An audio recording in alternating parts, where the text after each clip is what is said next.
நடிகை ராதிகா தகாத உறவு.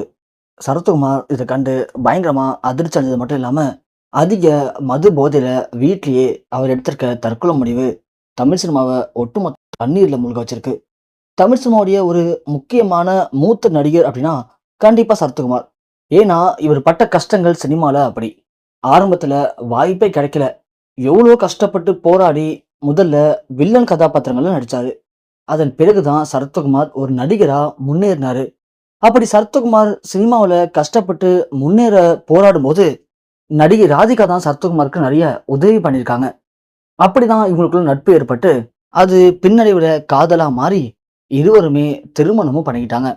இவங்களோட திருமணத்துக்கு முன்னாடியே நடிகை ராதிகாவுக்கும், சரத்குமாருக்கும் தனித்தனியா திருமணமாகி 2 பேரும் அவங்களுடைய குடும்ப வாழ்க்கையில கொஞ்சம் கூட நிம்மதி இல்லாம தான் இருந்திருக்காங்க. அப்பதான் இவங்களுக்கு 2 பேருடைய நட்பு காதலா மாறுனுச்சு. 2 பேரும் விவாகரத்து பண்ணிட்டு, இவங்க இருவருமே திருமணம் பண்ணிக்கிட்டாங்க. இவங்களுடைய திருமணத்துக்கு பிறகு இவங்களுக்கு ராகுல் அப்படிங்கிற ஒரு மகனும் பொறந்தாரு. சினிமால 2 பேரும் பண்ணாத சாதனையே இல்ல. படங்கள்ல இவங்க நடிக்காத கதாபாத்திரங்களும் இல்ல. சொல்லப்போனா 2 பேரும் ஒரு காலகட்டத்துல முன்னணி ஹீரோ, ஹீரோயினா இருந்தாங்க. அதன் பிறகு வாய்ப்புகள் குறைய குறைய அப்படியே கொஞ்சம் கொஞ்சமா அவங்களுக்கு கிடைத்த எல்லா கதாபாத்திரங்களையும் ஏத்து நடிக்கவும் ஆரம்பிச்சாங்க.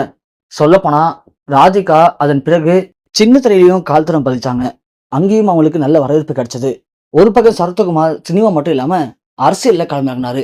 ஆனா ராதிகாவால எப்படி சினிமாவுல சின்ன திரை, வெள்ளித்திரைன்னு எல்லா பக்கமும் சாதிக்க முடிஞ்சதோ, அதே மாதிரி சரத்குமாரால சினிமாவை தவிர அரசியல்ல பெருசா சாதிக்க முடியல. தொடர்ந்து அரசியல்ல அவரும் ரொம்ப கஷ்டப்பட்டு வந்துட்டு இருக்காரு. இப்படி ஒரு பக்கம் சரத்குமார் தமிழ் சினிமால எந்த கதாபாத்திரம் கொடுத்தாலும் நடிப்பாரு. ராதிகா தமிழ் மட்டும் இல்லாம மலையாளம், தெலுங்கு, ஹிந்தின்னு பிற மொழிகளையும் அவங்க மிக முக்கியமான கதாபாத்திரங்கள ஏற்று நடிக்கிறாங்க. தமிழ்ல கூட இப்போ ஒரு முக்கியமான திரைப்படம். அதுலயும் தாய் கல்வி அப்படிங்கிற திரைப்படத்துல பயங்கரமான ரோல் பண்ணியிருப்பாங்க. இந்த படம் தமிழ்ல நல்ல வெற்றி.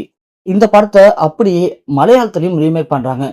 அதுல ஒரு முக்கியமான நடிகர் இவங்க படத்துல ஒரு முக்கிய கதாபாத்திரத்தில் நடிக்கிறாரு.